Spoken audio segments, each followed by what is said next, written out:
புரட்சித் தலைவர் எம்ஜிஆர் அவர்களை பற்றி சத்யா ஸ்டுடியோ பத்மநாபன் அவர்கள் கூறியதை தற்பொழுது காண்போம். சொல்லுதல் யாருக்கும் எளிய, அறியவாம் சொல்லிய வண்ணம் செயல் என்றார் வள்ளுவ பெருந்தகை. அந்த பொய்யாமொழிக்கு ஏற்ப சமதர்மம், பொதுவுடைமை ஆகிய லட்சியங்களை மேடையிலே பேசுவது எளிது. கடை தேங்காயை எடுத்து வழிப்பிள்ளையாருக்கு உடைப்பது போல் யாருடைய சொத்தையோ எடுத்து சொக்கனுக்கும் ஏழை குப்பனுக்கும் பகிர்ந்தளிக்கும்படி மேடை புரட்சி செய்வது அதைவிட எளிது. ஆனால் தன்னுடைய நெற்றி வேர்வை நிலத்தில் விழ அயராது உழைத்த உழைப்பால் உருவான ஒரு நிறுவனத்தின் நிர்வாகத்தை அதன் தொழிலாளர்களுக்கே சமமாக பிரித்தளிப்பது என்பது எல்லோருக்கும் உரியதன்று. அது எங்கள் வாழ்க்கை பாதையின் ஒளிவிளக்காம் புரட்சி தலைவரை போன்ற பொன்மனச் செம்மல்களுக்கே உரிய ஒன்று. ஈத்துவக்கும் இன்பம் அறிந்த பெருந்தகையிடம் சேரும் செல்வத்தை ஊருணி நீர் நிறைந்ததற்கும் ஊர் நடுவே பழமரம் பழுத்ததற்கும் தமிழ்மறை ஒப்பிடுகிறது. அந்த முப்பாலுக்கு ஏற்ப எங்கள் இதே தெய்வம் பெற்ற லட்சங்கள் எல்லாம் ஏழை எளியோரின் ஏழ்மையை தீர்க்கும் லட்சியத்திற்காகவே பயன்படுத்தப்பட்டன. திரை உலகிலேயே வற்றாத வழங்கும் காமதேனுங்களாக கருதப்படுபவை திரையரங்கங்கள்தாம். ஒருமுறை சென்னை நகரின் முக்கிய திரையரங்கம் ஒன்று விலைக்கு வருவதாக இந்த ஏழை பங்காளரிடம் தெரிவிக்கப்பட்ட போது அவர் கேட்ட முதல் கேள்வி, இந்த தியேட்டரை வாங்கினால் அதில் எத்தனை பேருக்கு வேலை கொடுக்க முடியும் என்பதுதான். பொதுவாக ஒரு நிறுவனத்தை வாங்கும்போது லாபம் வரும் என்றுதான் எல்லோரும் கேட்பார்கள். ஆனால் பள்ளியுரோம்பும் பண்படைத்த இந்த பாரி வள்ளலோ அதனால் தனக்கு என்ன பலன் என்று கேட்காமல் பயனடைவோர் பட்டியல் எவ்வளவு என்று கேட்டார். நட்டத்தில் நடைபெறும் ஒன்று என்று தெரிந்திருந்தும் பலருக்கு வேலைவாய்ப்பு அளிக்கக்கூடிய ஒன்று என்ற ஒரே காரணத்தால் தான் மகாலட்சுமிகளான மவுண்ட் ரோடு தியேட்டர்களை எல்லாம் விட்டுவிட்டு சத்யா படப்பிடிப்பு நிலையத்தை அவர் வாங்கினார். அவரது உடல் மட்டுமல்லாது அவரது உள்ளமும் இவ்வாறு சொக்க தங்கமாக இருந்ததால்தான் இன்று இந்த வையகமே அவரது புகழை பாடி நிற்கிறது. முத்தமிழ் மண்டலம் மட்டுமல்லாது இந்தியாவே இன்று அந்த நம்பிக்கை நட்சத்திரத்தின் விழியசைவிற்கு காத்திருக்கிறது. இந்த ஈகை குணமும் கொடைத்தன்மையும் இன்று நேற்று வந்ததல்ல.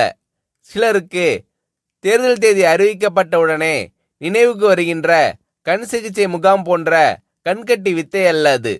இரத்தத்தின் இரத்தமான என் உடன்பிறப்பே என்று அவர் அழைப்பது அவரது உதட்டில் இருந்து வரும் சொல்லல்ல, அது அந்த வள்ளலின் இதயத்திலிருந்து வரும் இதய கீதம்.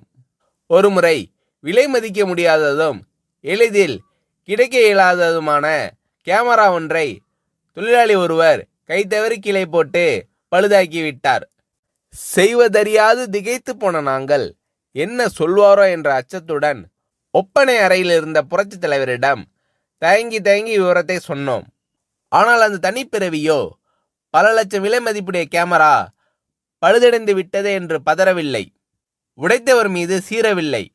அதற்கு மாறாக அந்த தொழிலாளியை அழைத்து உனக்கு அடி எதுவும் படவில்லையே என்று தாயன்போடு விசாரித்தார். பயப்படாதே, ரிப்பேர் செய்து கொள்ளலாம் என்று சிரித்த முகத்தோடு தட்டி கொடுத்து அனுப்பினார்.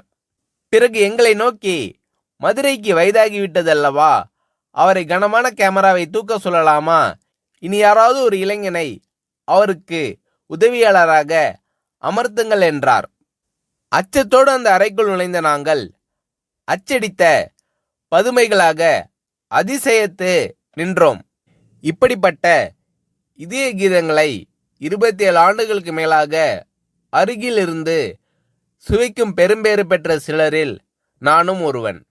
ஈரோட்டு வெண்தாடி வேந்தரின் வீட்டில் கட்டி தயிர் உண்டு வளர்ந்த செல்ல பிள்ளையான நான் அவருடைய அரசியல் வாரிசான பேரறிஞர் அண்ணாவினால் பத்மநாபா என்று அழுத்தமாக அழைக்கப்பட்டு கரிமுட்டை லாரியில் உடன் சென்றும் உடை துவைத்தும் பணிவிடை செய்த தொண்டன். இன்று அந்த இங்கர்சாலின் இதே கனியான புரட்சி தலைவரின் ராஜசபையில் நானும் ஒரு அங்கம் என்று எண்ணும்போது என் தோள்கள் அந்த தேவனின் புகழை எண்ணி எண்ணி பூரிக்கின்றன. இதழ்கள் என் தலைவனின் புகழ் பாடி பாடி துடிக்கின்றன. இமைகள் அந்த சான்றோனின் தரிசனம் கண்டு கண்டு கழிக்கின்றன.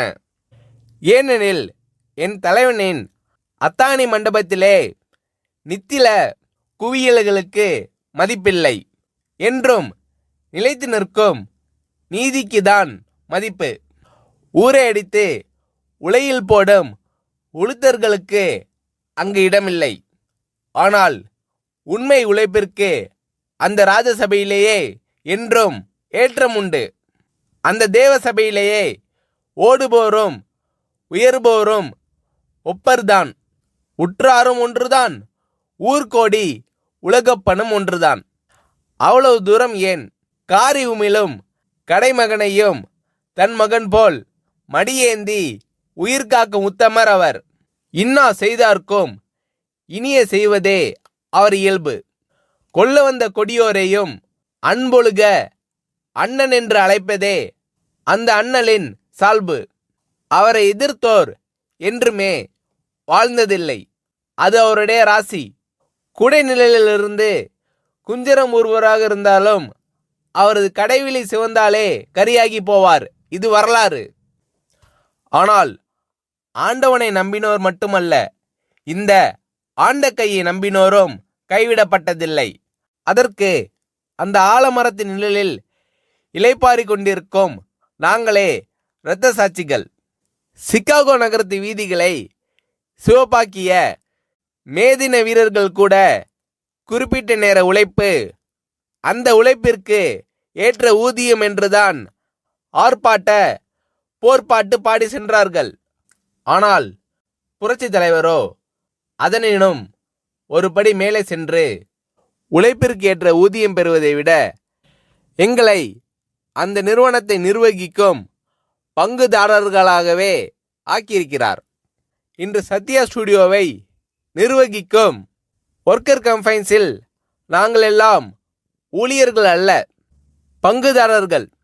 அதிலும் எப்படிப்பட்ட பங்குதாரர்கள்? பொது மேலாளர் முதல் துப்புரவு தொழிலாளி வரை எல்லோரும் ஒரு நிலைதான். உயர்வு தாழ்வு அற்ற சம பங்குதாரர்கள்தான். இந்திய துணைக்கண்டத்திலேயே ஏன் உலகம் முழுவதிலும் தொழிலாளர்களை சம பங்கு நிர்வாகிகளாக இருந்து நடத்தும் ஒரே படப்பிடிப்பு நிறுவனம் சத்யா ஸ்டுடியோ ஒன்றுதான். காரணம், அது ஒரு சாதாரண மனிதருக்கு சொந்தமானதில்லை. அது ஒரு சரித்திர நாயகனுக்கு, புதியன செய்யும் புரட்சி தலைவனுக்கு சொந்தமானது. பகுத்துண்டு பல்லுயிர் ஓம்புவதை நூலோர் தொகுத்தோற்றோல் எல்லாம் தலை என்று கூறும் குரல் நெறி தெரிந்த ஒரு குமணனுடையது. அந்த குமணனுடைய காலடியில் நாங்கள் நிற்பதில் அந்த வள்ளலின் சுடரொளி எங்கள் வாழ்க்கையின் வழிகாட்டி ஆகிறது. நாங்களும் எங்கள் குடும்பத்தினரும் உண்ணும் போதும் உறங்கும் போதும் அந்த ஏந்தலை எங்கள் வாழ்க்கை பாதையின் ஒளிவிளக்காம் புரட்சி தலைவர் நீடூழி வாழ்க என்று நித்தம் நித்தம் வாழ்த்தி வணங்கி கொண்டிருக்கிறோம் என்று புரட்சி தலைவர் எம்ஜிஆர் அவர்களை பற்றி சத்யா ஸ்டுடியோ பத்மநாபன் அவர்கள் கூறுகிறார்.